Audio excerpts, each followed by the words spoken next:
Hello and welcome to On the Rocks, a BRTFC Supporters Club podcast where we discuss all things BRTFC, and I'm your host, Liam Goodley. This broadcast and our club are sponsored by Reynolds Furniture.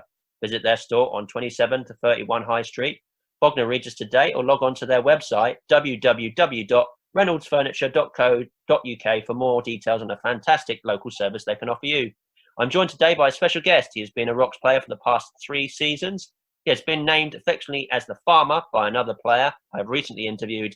Welcome to the one and only Bognor defender, Keaton Wood. Thanks for joining me, Keaton. How are you? Morning. Thank you very much for the opportunity to speak to you. I'm very well, thank you. How are you doing? Yeah, all good, all good. Obviously, pandemic's taken over now. And obviously, how's life been for you in this current time? Touch wood, not been too affected. I've got myself and my wife at home, and she's still working being a teacher, and I'm still working with Southampton. So it's not been a massive change, but still a change in itself. So we're all good. Thank you very much. That's great. And obviously, you keep in touch with the players through your WhatsApp and things like that?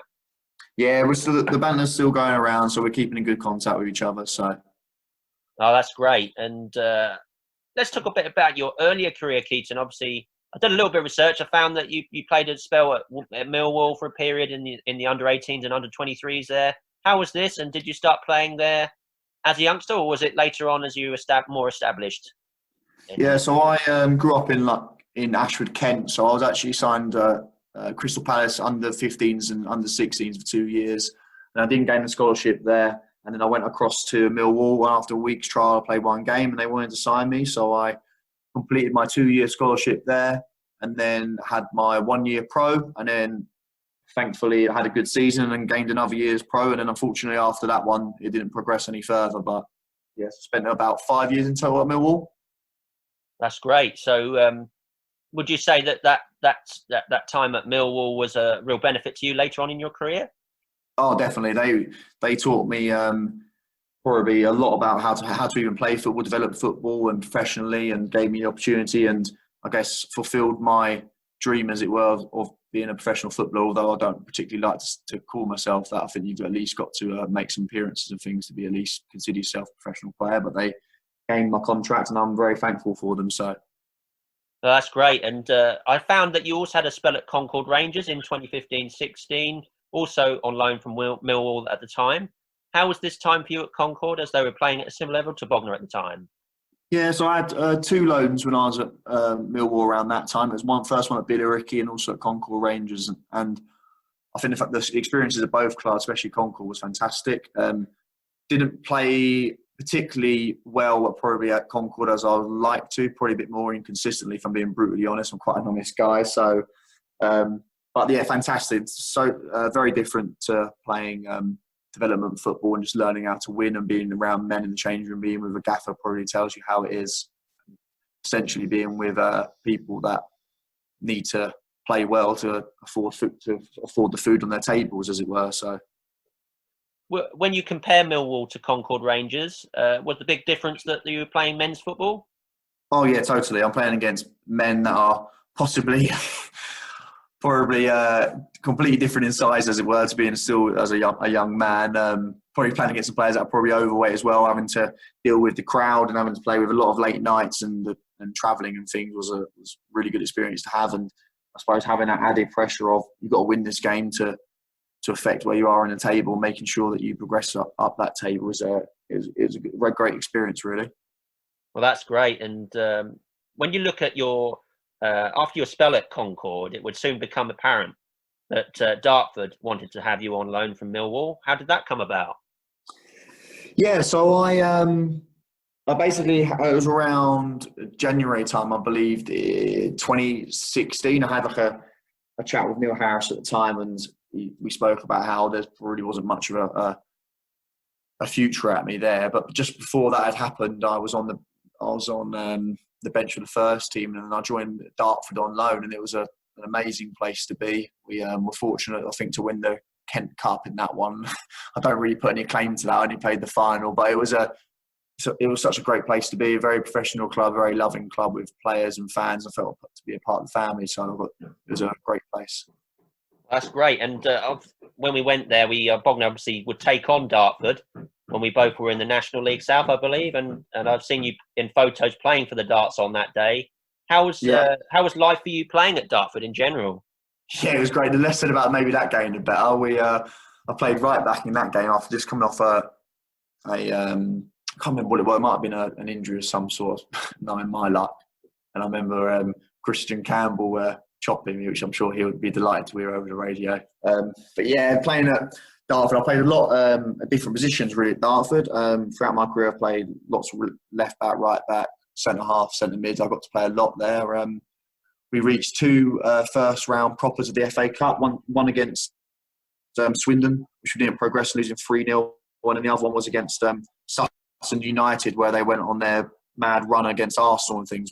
That game was a great game to be in. The last 10 minutes, I think there was about 4 goals in that one to make. I unfortunately lost that one 6-3, but yeah, it was fantastic. And then around that time, I moved down to Southampton from Ashford, and I was still having to travel to and from Dartford from Southampton, which was a bit of a struggle, but persevered and have very fond memories of being at Dartford. I guess the travel just didn't quite work out for me in the end.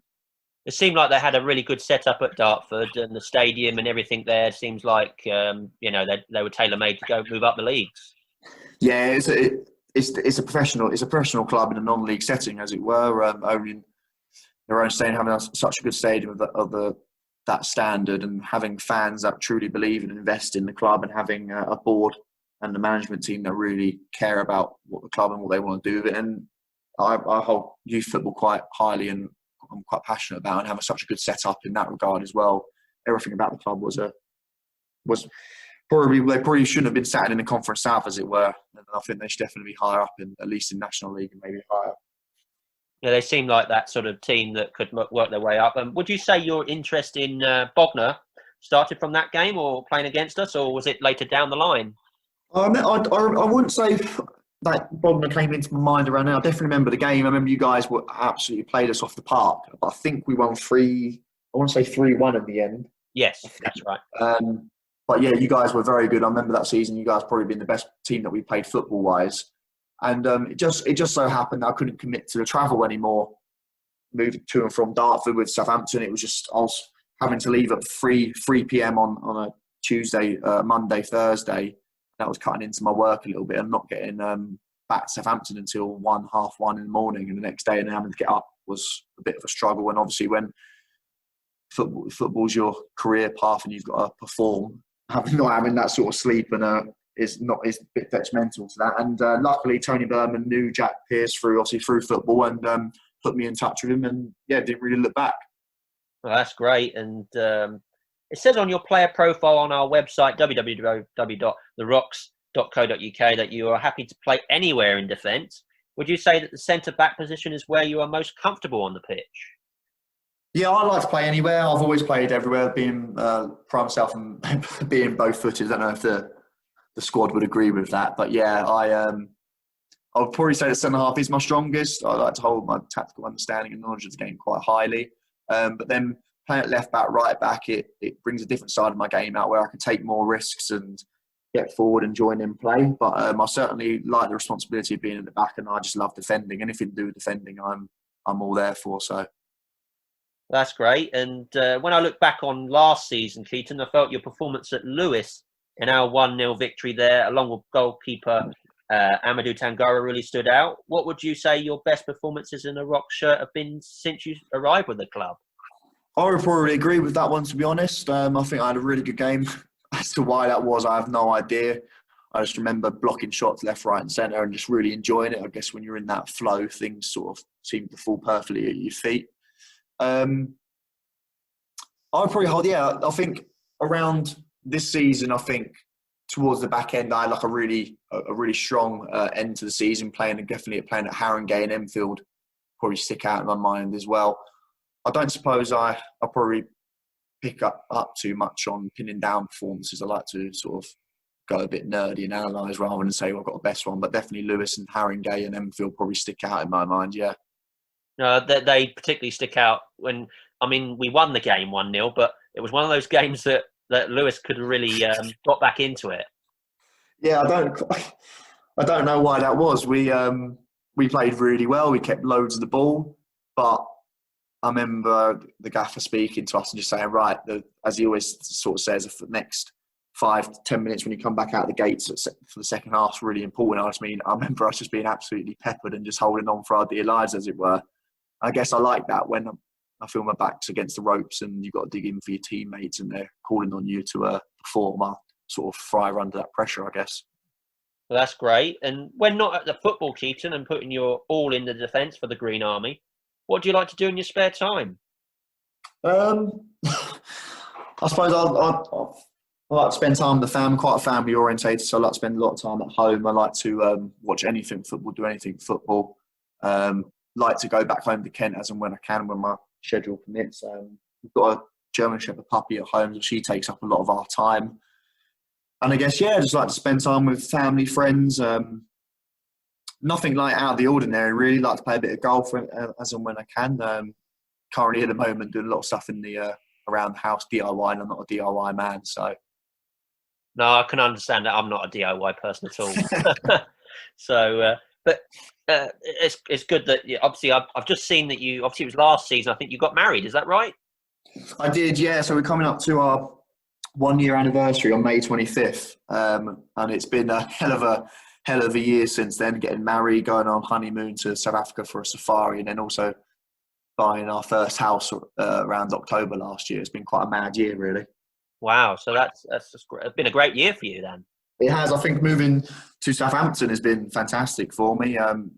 Nearly 4 years ago now. It's I suppose I was just living at home in a bubble of professional football, and then shipped up and moved 150 miles from home within 2 weeks of a conversation at Southampton. And since then, haven't really looked back. Having to learn how to move house and do all those adult things, council tax and things like that. I had no idea. So it's been a fantastic journey, really, so far. Learning curve, I'm sure. And when you look back at your career so far, obviously you're only, is it 25-year-old now? 24. I'm 24. Wow, so you're still very young in your career. But when you look back at your career so far, the teams you played with, obviously like Millwall and the other teams we mentioned, first, in your opinion, who's the best player you've played with so far? And also, who is the best player you've faced as an opponent in the years past? I guess if I'm talking in terms of definitely played with, not like if I was a part of a youth team and as a first team player, I'll probably say the best players I played with would be Elliot Bradbrook at Dartford. Yeah. He probably won't mind me saying in terms of, technically probably not the best player, but in terms of a leader, in terms of pushing the team on and turning up in those big moments with a wonder goal or goals in general, he was fantastic. And to do that from midfield was a really good thing as well. And then technically probably the best player I probably played with was probably Abir Eze, who's now at QPR. Okay. We was in the same youth team together. He's a top player now and doing really well for himself. And you've got the likes of also Ben Thompson, who was at Portsmouth as well. So me and Ben have played with and against each other since I was probably about 6-7 years old. So, wow. So that's some good names there. You've now been with the club for around 3 seasons. What would you describe as your most memorable moments so far in a Bognor shirt? Well, my most memorable moment. I don't want to go on the negative of what happened last year. So that's obviously a big part of it. But most memorable moment probably would be lifting the trophy for the Sussex Senior Cup was a good achievement. Again, didn't play a huge part of that, but that's always good to win silverware. And probably what does stick out in my mind was probably first game of last season where we played Haringey. That was another good game. I don't know what it is about Haringey. Seemed to do all right there. That was just another good game. I don't know. Was that the 2-2 draw? That was a 2-2 draw. Yeah. That was a cracking match to watch. That was a boiling hot day as well. I remember that. That was just a really good game to be in, and it was just good. It was a sort of, we played well, they played well, having to attack, defend. It was just a good game to play. No, that's great. And when you look back at last season, did you feel that Joe Cook alongside you was a great partnership in defence? Definitely. I think we needed somebody to come help us solidify that defence, and I think him and I formed a really good partnership. And he's a good player. That he knows that, and it was really good to have him on board. And we struck a good partnership in the end. It's now time for the quick fire Rocks players round, Keaton. I've switched this round up a little for players. instead of direct choices between players like we do with fans, I want you to just give me the name of the first Bognor player that springs to mind. Your choices are ready, Keaton. Okay, are you ready? I think so. Here we go. Best dressed. Best dressed. Dan Smith. Most musical. Probably Harvey White. Most serious. Myself, probably. Biggest appetite. Biggest appetite. I might have to go myself on that one. Amadou can eat, to be fair to him. Best athlete. Mason Walsh when he weren't injured, probably. Yeah. Most scruffy. Most scruffy. Oh, Brad Lethbridge by far.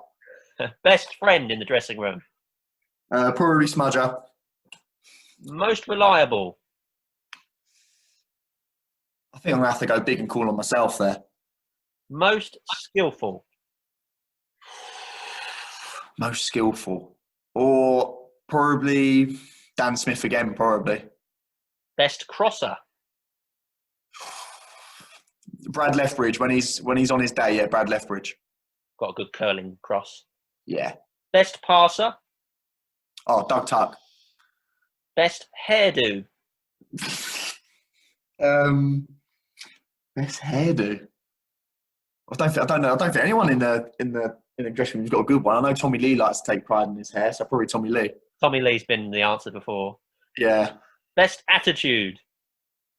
Best attitude. On myself, I'm putting myself right at the top of that pile, and definitely Dan Smith and Mason Walsh as well. Okay. Biggest bookworm. Cool. I don't know about that one, to be fair. I know Doug likes to have a read. I think some players might say me, but I'm not an avid reader. They have said everybody said I'm not even an avid reader, but I guess I give that off. But I don't really have one about that one. Okay. Most nervous. Most nervous. This was a tricky one for the players as well.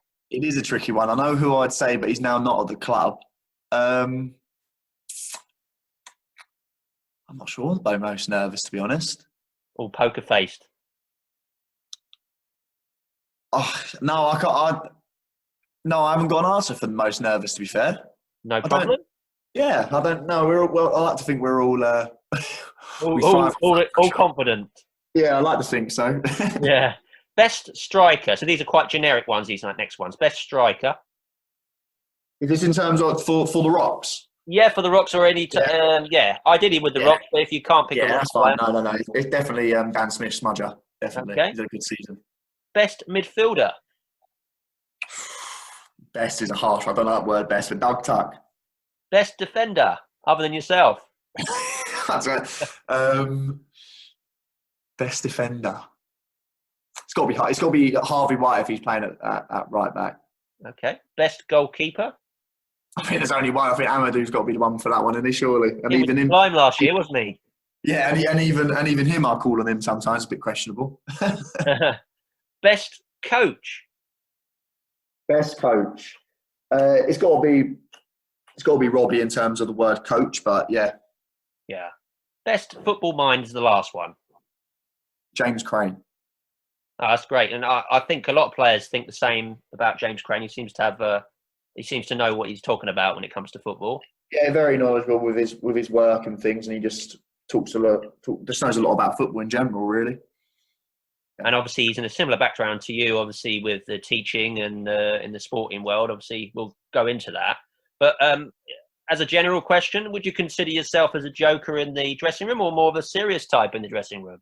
I guess in general, probably serious, but I like to think if there is a time and place to joke, I'm definitely on board. I think that's in terms of even if it's a team night out or something like that, I'm always definitely there. I don't drink, but I'm always definitely there. So, who was the player you looked up to as a child and budding footballer? Who would you consider as your favourite player to watch growing up? Favourite player, definitely David Beckham. I had all of his kits and Predator boots and the haircuts and everything. But in terms of footballing ability, it would be Zidane, probably. Yeah, he was very good, wasn't he, Zidane? Yeah. David Beckham, I always remember his free kicks and his, it's just his overall game, really, I thought was a bit underrated. Oh yeah, definitely. I think even when he played in that centre mid role as well, I just unbelievable. I suppose I don't know what it was when I was a kid. I just loved watching. His right foot was a wand, as it were. And as I've got older, I've learned to really appreciate his technique and his ability. No, that's great. And let's talk a little bit about your call up to the England C team. This was during the time, I think you were early 20s at this point. How did Yeah, that all pan out? And this must have been a proud time for you being able to represent your country. yeah. It was completely out of the blue. I remember the gaffer Tony Berman at Dartford calling me in and sort of saying, "Keaton, you've received a message from the FA that they're looking to call you up to England C." And I was like, "Oh right," and it sort of materialised from there. And towards the end of the season, we played Punjab FC and Jersey FA, and it was just fantastic. And then to captain them as well, that was like a massive honour. It's always been a dream to play for England and to captain my country. And I guess that being probably a professional capacity, but I guess I'll take what I can with non-league England C. I kept that as a secret for my family as well, and it was a proud moment for them, I'm sure. And I remember my wife booked us a holiday to Dominican Republic at Christmas time. I've always told her not to book holidays, and it turned out that those 2 weeks was the exact same time that I was meant to go on England Sea, so we lost out on a holiday there. But we luckily, our parents bought it off us, and we went a couple of weeks later. So Where was that off to? Dominican Republic. Oh, wow. It always sticks in my mind that she booked it, and then I couldn't go. Oh, no. Were you able to just move it along, or did you have to Yeah, pay? luckily, we paid it all, so we couldn't get a refund. But luckily, her parents bought it off us, and then we sort of spent a week with them, and we went a couple of weeks later. So we spent some time with them, and some time alone as well. So it worked out in the end, but she definitely learned from that scenario. That's great.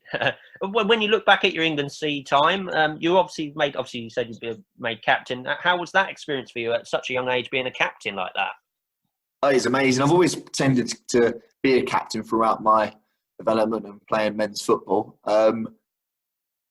I can't really put into words what it was like. It was amazing. I got told the night before the Punjab game, and just leading the team out and having to do putting that armband on, doing all the captain's things, like speaking to the referee, and I just really took it on board and wanted to be in that moment. And having to and I had to do an interview afterwards as well. And the guys talking to me, we're having a general chat like we are now. And then at the end of it, he goes, "I think you spoke really well." It's amazing because we were broadcasting live to 20 million. Not viewers, but set. So it could have been even more than 20 million listeners. So it was that was a strange scenario there, to think that lots of people will listen to me waffling on about absolute rubbish. So, Wow. Would you consider this call up to be one of your biggest achievements in football so far? Could you point out any others that sticks out to mind for you? definitely, I'll probably put it at the top of the pile. I definitely probably put that ahead of me gaining my professional contract, as it were. That would probably be up there. So it was a very proud moment. I remember running down the street, going to find my dad. So it was just for a game, and I got told that I was getting a professional contract to fulfil that dream that him and I had put so much time and energy in towards was fantastic. But I think definitely England C, getting picked up in Harry Kane's car, that's his personal car, his personal drive, and getting driven up, and that whole experience of being treated as an England player, as it were, was fantastic. And I look back on that definitely with fond memories. What I don't look back on with good memories is the fact that in that game I only got to play the one fixture because I broke 2 metatarsals. So 3 metatarsals, as it were. So that must have been a real killer blow. Yeah, I went in for a hard challenge. I think the guy, touch wood, I hope he's all right now. I think he'd done his ACL. He slid into me, and I went with a striking foot and hit the bottom of his studs, broke 3 metatarsals, took a throw in, then had to run down the other end and cleared a corner, as it were. Cleared a cross, and got 2 fists in the face of my goalkeeper, and ended up having a bit of a concussion from that as well. So that's a good laugh. If anyone wants to view that on YouTube, that's on there. Wow. So over the years, you've chipped in with, obviously, with Bognor with 2 goals, I believe. Is there any more than that? No, not with Bognor. I've had a bit of a dry spell. I've always prided myself. But obviously, as a defender, you don't expect you to score more than many goals. But is it important for you, even as a defender, to be amongst the goals every now and then? Definitely. I think it takes pressure off everybody. If everybody chips in, then goals come from everyone. And obviously, goals win games, as it were. I think this year it's been especially tough for me. I don't think, if I'm being brutally honest, had a particularly my best year, as it were. I think underestimated what the injury did to me the season before, and having to get back into the flow of things was something big to deal with. And I know a lot this year, like Blakey and Jack had good chats with me about how when the team wasn't performing well, they wanted somebody they could rely on to sort of hang at the back for corners and things and set pieces. So having to organise, which is sort of one of my strengths. So I didn't take it too personally. But it would have been nice definitely chipping with a few more goals. No, and I believe that some players are there for just that reason, obviously for defending and keeping the goals down, really. Yeah, I don't know if I've fulfilled that. I'm hoping to next season, Touchwood, do a bit better at that. But yeah, that's what I definitely do pride myself on. But to finish the season -1 with an own goal wasn't particularly a highlight of mine. What kinds of music are you into right now? What gets you pumped up in the build-up to a game? Cool. To be honest, I'm not an avid music listener before a game. I'm not the one to put the music on, but I will do if I need to. But I generally, I know it's pretty cliche when somebody says they listen to everything, but my playlist will go from the 60s all the way to now and rap and pop. So I'll listen to everything. If the good old ones come on with the older lot in the chain, when James Crames or your Harvey White's put on a banger from back in the day, that's always a good one to go to. And I like the songs that we listen to just before we're about to go out when they drop and things. That's always a good time to get in amongst the boys to get us all pumped up. So I always like Four Seasons. I don't know if you know them from the yeah. They're good. Some of their stuff's good. Yeah, I like. As I said, I like to listen to anything like Frankie Valli and Four Seasons. Yeah, anything will get me going. If it depends if I'm in a singing mood or what really. Talking of singing, do you have any special talents away from the football pitch that you'd like to share with fans? Special talents. I suppose I'm not too sure. I like to think I'm a good dancer. Unfortunately, I can't show you that over here. But yeah, probably a good dancer. I think probably people are quite surprised at how well I can probably dance. I probably don't give off that persona, as it were, but being a good dancer is something I take pride in, yeah. What's your go-to dance move? I don't know if I've got a go-to dance move. It's sort of just let the music flow and go from there, really. I can't dance at all. I don't know what it is, and people always come up and go, "Keaton, you don't drink and you still dance like that?" And I'm like one of those guys that you'll go to the club together or wherever you're going together. Not that I go there that often, but then you won't see me for the rest of the night because I'm just dancing with strangers on dance floor or something like that. So. It's surprising you say you don't drink. I don't drink either. I don't like the stuff. But what is the reason you don't drink? I don't suppose I have a reason. I really don't like the taste of it particularly that much either. And I guess growing up to wanting to be a professional footballer, I like to take care of myself, and it's sort of just stuck. Really, it's just become a habit. I don't really see the need to drink. I understand why people like to do it, and it's good fun. But I sort of pride myself in having that fun without the drink. So, if you had to have an alcoholic beverage, what would you have? The boys will definitely know it's always an orange juice and lemonade is my go-to. It's my favourite, to be fair. Can't go wrong with a J2O in my opinion. I was a bit livid when they took away the apple and melon because that was my favourite, and now I have to sit with apple and mango. So, what would you say the atmosphere was like in the dressing room at Bognor before the season was cut short due to the pandemic? It was really good, to be fair. We felt like we were, as I said, like I mentioned before, back on the up. We were all really buying at the bit to get the games like going, as it were. I mean, I obviously had quite a few games called off through rain and weather conditions as well, and that was a killer. But we were still hungry to train. We always wanted to train. We always wanted to stay and do extras behind training. I suppose we just have a really good family bond and just want to be together, as it were. So it was a really good place to be towards the end, to be fair. That's great to hear. I've heard similar things from other players as well. They say the same thing. You seem like a regular starter for the team, Keaton. But do you feel like competition for places is important in our side at Bognor? Definitely. I've definitely had my experience with that competition this year. It challenges me more to want to perform, and I thrive under that pressure, as I said before. And I definitely had some honest conversation with Jack. As I said, I don't think I particularly played as well as I can do. I definitely don't think in my terms of my time at Beckham, I've probably performed at my level where I can. I've been quite unfortunate with injuries and things. Most of them touch with out of my control. But yeah, I think the competition is really good. It makes you want to be better. It makes me want to, as I said, do those extras and make sure that I perform and impress, really. Well, that's good to hear. And do you follow any other sports on the television or through other media? If so, what are your favourite sports and why? Oh, I'll watch anything and everything. To be fair, since always growing up, I was always a fan of cricket, golf, athletics. I did lots of other stuff, played lots of things, rugby, like county level and things like that. Like nowadays, if anything's on TV, I'll chuck it on. I'll give it a good watch. I do like the Olympics when it comes on, both winter and summer, so that's a good one to watch. Golf's probably my one where I'll definitely put that on in the background whilst I'm doing something else, and we'll have a good watch of that. Not a fan of tennis though, in Wimbledon. Never been a fan of tennis, to be fair. Bit repetitive at times, isn't it, tennis? Yeah, I think it's a bit with me that I don't know what it is. I know it sounds weird because football has the same elements, but when a lot of times it's you lose points because you hit it into the net, and then the crowd sort of cheers, and it's sort of winning that points because you've done something bad rather than the other person doing something well. Is probably where it falls short for me, really. If I don't know if I explained that very well, but no, that might make sense. And are you a keen social media user? And if so, where can fans follow you? I wouldn't say I'm a keen social media guy.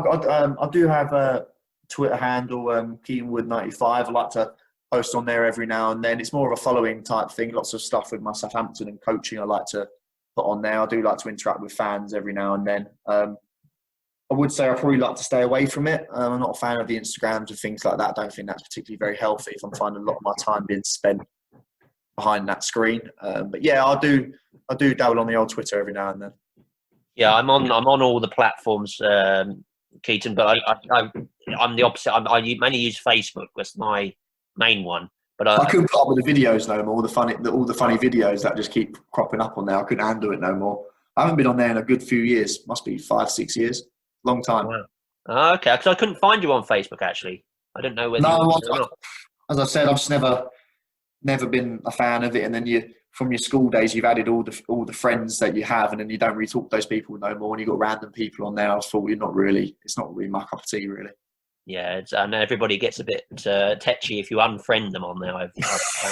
Exactly. And if I wanted you in my life, I'd probably keep you in my life. If I'm being brutally honest, I'm quite harsh and honest like that. If I want you in my life, I'll find ways to keep you in my life rather than being on Facebook or something like that.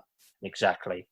When you look ahead 5 years from now, Keaton, what kind of goals do you set yourself? I want to still definitely be continuing playing football. I want to play at the highest level that I can. And then I suppose also at the same time, I want to be progressing in my coaching career as well, and making sure that football and coaching fit around each other. One doesn't sit on top of the other. And both Bognor and Southampton are really good with that. One's not on top of the pedestal. They're both balanced. Also like to have a family by the time then as well. I think that's a key one for myself and my wife to have a family within that time. And coaching wise, I get the privilege of leading my first team next year, as in being a lead coach. I'd like to maybe have progressed along my coaching path and maybe be a lead phase coach, as it were, in terms of that. Oh, that sounds good. What do you love most about our football club at Bognor? The family feel, I guess. The family feel inside the dressing room, the family feel you get from Jack and Robbie, genuinely caring about you, whatever that might be, and then also from the fans as well. It's good when things are going really well. The fans are there, and it's also great to see them when things aren't going particularly so well. And it's also good at the same time that they give you honest feedback, which I think is always important if you want to progress and develop. Yeah, that's part of the reason I like following the team. Obviously, everybody's honest, and if we've had a bad game, everybody's tearing their hair out, and if we've had a fantastic win, then everybody's celebrating. Exactly, we're all in it together. So exactly. What is your favourite ground you've played at over the years in your career to date? I think it's got to be the Den for me. Playing at Millwall, the Den is a fantastic place to play. When that place is full, I think FA Youth Cup, and I think when I was on the bench and things like that, it was a fantastic place to be. There's nothing better than when the Millwall fans are rocking. Talking of Millwall and other clubs, do you support any other teams further up the English pyramid? If so, what is the story behind you following them? To be honest, I really don't. I've always followed football. I've always had every single kit of every single club, really. I've kept every single pair of football boots. I just love all football. I suppose growing up, I was a big follower of Arsenal, and that's due to my late uncle. He always supported Arsenal, and I've sort of kept that with me. And he used to he was a police officer, and he always used to go there and bring me back programs. He also went to Shrewsbury and Charlton a lot as well. So I suppose any football that's on, whether that be whatever level, I've always loved it. I've always loved going when I was growing up, to watch the Sunday League as well with my dad. We go have a kick around. But I've never been an avid supporter of a fan. I guess England is always the one. If England's on, I'm very passionate about that. So yeah, and I suppose you appreciate the game a bit more, having not having any ties with any clubs. Definitely, and then I suppose it also fits in with my job as well, being at Southampton. I'm now probably an avid follower of them, obviously, but a part of me does wish that I did have a local team. Where I grew up in Ashford, the team worst probably following was Gillingham, and that was still about 40 miles away. It's not exactly local. Couldn't exactly catch the bus down to watch a game or anything like that. So I'll probably say that I wish I did have a local team like that. But then again, I got to watch all football and go and experience all football with my dad and things. We went all over the country and that. So I believe when we look back to the previous season to last, you had quite a few games last season, but when you were out with an injury, you missed a lot of games. What was the injury, and did this affect you away from football as well? Yeah, I actually had a very big injury, to be fair.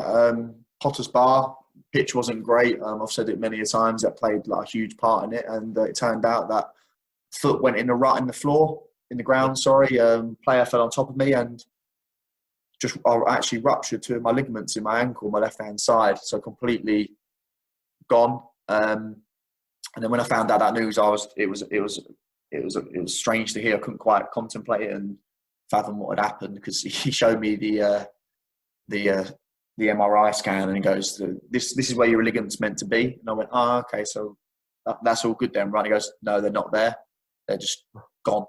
So touch wood, I've kept off it, and I suppose this season, I've really probably underestimated how much it affected me in terms of fitness, and in terms of obviously getting back to match fitness is such a different thing. And it was hard to take. 'Cause it also affected my Southampton coaching career as well, having to be in a boot, and I've got the stigma of I'm always injured or I've got the boot, so that's a little work thing that they've got going on. And then it turned out also when I was in that boot, it just wasn't healing. And the club and Southampton really helped me out. I just couldn't figure out why it wasn't healing, and it also turned out I also fractured it. So I'd rolled it that much that the impact had actually fractured my ankle, and it didn't sharpen any MRIs because all the swelling and things like that. So that was a tough 7-8 months to get back, really. Wow, that sounds like a really, really tough time. And would you put the Potter's Bar pitch down to the reason why that injury occurred? I guess I have to be a bit. It's not particularly my place to say, no. But it was. Yes, if I would say that, to put it in context, if you've been told that you have to train on a school field before you warm up on the actual pitch, and you're only allowed on that pitch for 10 minutes, to say that a school field is actually better than your pitch probably says a lot.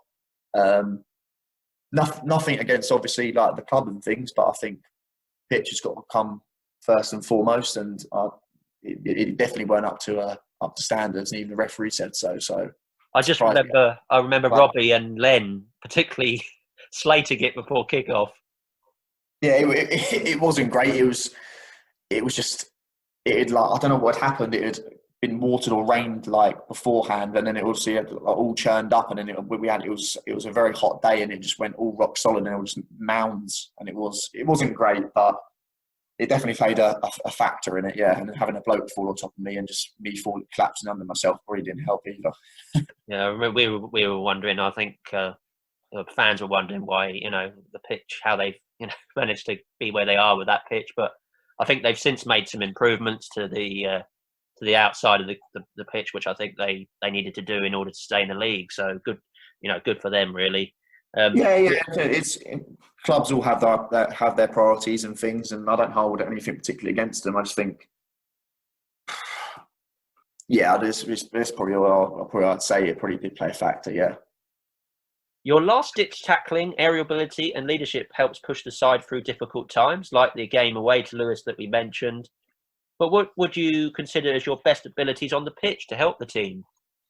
I don't know if all the squad would agree with those things, to be honest, this year. I'd probably hold my leadership and my knowledge of the game.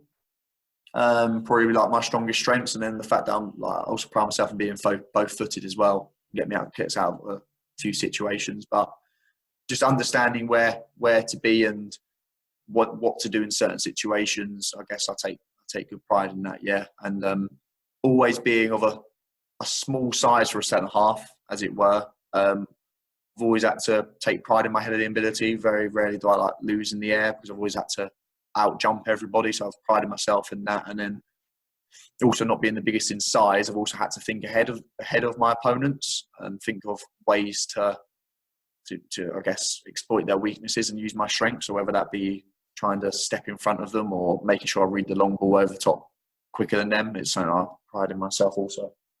No, that's good. And talking about your knowledge of the game, your career obviously away from Bognor is working for the Southampton Football Club as their academy side, and youth development phase as part of their team there. So how was that for you? It's been amazing. So it was just weird how it all happened. I got told I wasn't having a contract at Millwall. I went on LinkedIn looking for a job, and somebody, like an FA tutor that I was on my B license with for like one day, sort of showed me, sent me through some stuff. And at that time, I'd also just got a job in coaching at college programs and also in schools doing some PE stuff, just trying to get some experience and things, getting some money, income in. And then within 2 weeks of me first chatting with the academy, I was shipped up and moved and living on my own for a year. And since then, not really looked back. It involved me completing a university course, which I graduated in November, just gone, which was a great achievement for me. And yeah, I just got to be an assistant coach. And luckily this year, I guess the years on, nothing was guaranteed. So I was an intern and I got a job, and then I gained another job, and now I'm on a permanent contract, a rolling contract. So for me to prove myself at a professional Premier League Category 1 club with only 6 weeks worth of experience, I pride myself on that, and I've been rewarded with the next year coming being the lead under-11s coach. So I'm going to be moving out of the youth development phase into the foundation phase, being their lead coach there, which is a quite a big age group, as it were, in terms of, because we've got different sites in like the Bath site, which is quite famous for Gareth Bale. We sort of like go head to head, as it were, to with developing our players to get them signed together as one team for the under-12s. I'm really looking forward to that challenge. Oh, that sounds like really positive stuff from there. And how long has it you've been there now? It's coming 4 years up in October, and I always knew I wanted to coach, but didn't really think that coaching would occur as I was playing. I always thought it would be at the end, but definitely wanted to get ahead of the game in terms of my awards and qualifications. But yeah, 4 years in October. Wow. So you got there such a young age then. A real achievement at the time for you when you wanted to obviously go into coaching. And have they obviously trained you up to be a fully qualified coach at any level now, or is it mainly youngsters at the moment? Yeah, thank you very much. I've been on that university course. I now gained a Bachelor of Science degree. I also did a B license. So I did my B license with PFA, but also at the same time I did my B license in the club because I need to get my youth module. So they've given me that. I've also last year completed my advanced youth award as well. So I'm now able, like the top level coach in terms of youth development. And yeah, they've progressed me. So I worked with in my intern year, worked with all age groups, all the way up to the 23s or 21s as it probably was then. And I worked with the 15s, 14s, 13s, 12s and the 11s next year. So normally you go up in years in football, but at Southampton, there's not really that sort of hierarchy. You sort of go, you sort of mix and match, which is quite nice. Apologies.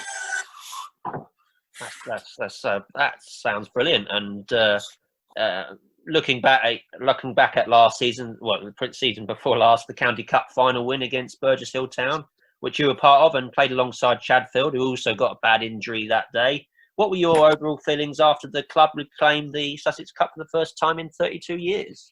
So, in terms of the history behind it, I sort of knew a little bit from Jack. I was obviously very passionate about it, but because of my injury that season, I didn't play a massive part. I think I played that game and then I think maybe the game before. I didn't play a huge part, but to be a part of always winning silverware, I think anyone would claim it, wouldn't they? I think you'd be stupid not to. And it was just a really good way to see the season out. Obviously, it was after we ended the season, but to come back together to play one last match together as a team, it was good fun, and it was. I suppose, yeah, it was just good to get silverware for the club, as it were, and for the fans. It certainly meant a lot to the fans. I know it's seen as a small cup and there's no money in it involved with the club, but in terms of silverware, in terms of history of the club, it's quite a big deal. Yeah, definitely, and it's as I said, something that I take pride in, and it's something that I know the club and fans hold very highly, and it's just a shame we obviously couldn't progress, but this year, so was last season, as it were. Yeah, and obviously not our fault. Obviously, the world, just in lockdown really at the moment. But hopefully things start to get back to normal, and we can safely return to normality. Criticism from management must be tough sometimes, Keaton. The comment about you, particularly being left at the bus stop, I heard after, I think it was the Worthing game, springs to mind last season. Does this upset you, or does this light a fire within you to improve matches after that? Yeah, definitely. As I said, throughout this interview, I've probably not had the season where I want to be. I think I've either played probably really well or maybe not played so well, and I'm pretty honest in my feedback, and I don't mind sharing that. And to hear comments like that, any criticisms you don't want to hear, but then again, it's just how we use it. And I've always viewed, if you were to consider that to be a failure, always viewed failure as an opportunity to learn and develop and progress myself. So yeah, as harsh as it was to hear, I don't know if it was uncalled for, as it were, but it's you just got to take it on the chin, haven't you, sometimes? And the management always mean well. It's not my place to comment on whether or not it's a bit harsh or whatever, but it's I wouldn't say that I played particularly well that game. So, well, at least you're obviously positive about it, and you take it.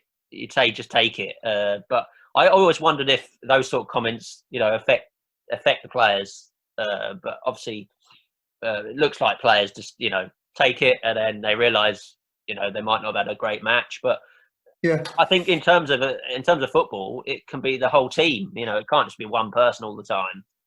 Yeah, exactly. And it's how you use that criticism. Does it light a fire in your belly, or do you wither away and hide? And I think you'll find out really a lot about yourself as a person if you truly reflect on who you are, whether or not you carry away or step up to the plate, really. I think what sometimes people forget from outside of football, and even fans to a point, is that just because footballers obviously get paid or whatever to perform doesn't mean they can perform all the time. They're not superhuman. We are still human. People still have emotions and things can affect people differently. And there could also be a bit of reason as to why in a particular game the team or a player didn't play particularly well, that the people don't particularly see some underlying issues or home life or social life that can really affect. And it's how you learn to deal with those things. Yeah, I don't think people don't always appreciate that. People are, even when they're calling out from the stands and things, it can affect, people's lives mentally as well as on the pitch. Of course, and then the players also understand that if you pay £12, £14 to come and watch us on a Saturday or even on a Tuesday night, as it were, that we are there, and then we are there to provide entertainment. We are in the entertainment industry, and if you don't perform, you don't provide that entertainment. And I think people have every right to tell you that as well. No, I totally agree.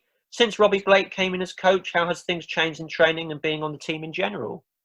I suppose it's just really good to have a coach that's obviously been played at the Premier League, such a high standard, and he likes to sometimes join in and thinks he can play better than us, and that's always good to put them in his place, as it were. No, he likes to join in with some shooting drills and whatnot, and his knowledge of the game's really good, and it's just good to have somebody who's got a lot of passion for the game, wants to not only develop us as players and people, but also wants to win and wants to gain silverware and be as high up in the football pyramid as we possibly can. Yeah, I totally agree with that, and I think all the fans are really behind him. Are you already thinking about next season, Keaton? And are you hoping to return to the side when we restart? I'm always thinking about the season in football. I'm already like doing my off-season stuff, as it were. But no, not knowing when you're going to particularly come back is quite difficult to plan. Yeah. And in terms of Bognor, yeah, I really enjoy Bognor. We've had contact. Whether I can't say if anything's been set in stone, because I would be lying if it has. But I'm sure in the next coming months, obviously, with how the world is at the moment, it's probably not on the forefront of most people's minds. So I'm looking forward to obviously having some future chats and hopefully working some stuff out and looking to be back in a Rock shirt as and when I can. Oh, that's good to hear, Keaton. And from my point of view, I hope you stay on. And obviously, going to the last question now of this interview. In my view, the fans really are the lifeblood of the club and will always be so. What would be your final message to the Bognor fans at this time? I would probably say continue to be honest with us. If we're not performing, tell us how it is. But you've got to be able to back that up. I don't think hurling abuse is probably a good thing for us, but definitely if you can show your passion, it definitely lights a fire in our bellies to want to perform for you all. And then we really appreciate you all turning up, even if it's when we've travelled away and the game's been called off, or if it's there on a nice day on a Saturday where we've just won a game. We love the fans being there, and we provide that industry, that entertainment industry, that service for you. So we appreciate all what the fans can do for us. Oh, that's great to hear, Keaton. Many thanks for joining me today, and I look forward to seeing you playing more games for the Rocks, hopefully next season. I really appreciate you spending the time to tell more fans about you and your career. Hopefully we will see you again soon in a green and white shirt. Thank you for your efforts on the pitch and for representing the Green Army. If you'd like, it would be great to catch up again sometime to see how things are with you and your career. How would you feel about that? More than happy to jump on a call or a chat or an interview. It's absolutely not a problem at all. I thank you for the opportunity, and I hope that it wasn't too boring for people. No, it's really interesting for me, and it was really fascinating learning about your earlier career and your career away from football, Keaton, today. Thank you very much. Thanks, Keaton. Again, a big thanks to Rocks defender Keaton Wood for being my guest today, and getting the chance to chat with him was a great experience for me, and I appreciate him taking the time. If you'd like to get your say in an upcoming episode of On the Rocks, please contact me on Twitter at Liam Goodley. If your business would like to sponsor our podcast, then please contact David Robinson to talk you through the options. Get your company mentioned on the air with us every episode. This has been an On the Rocks podcast production brought to you by the BRTFC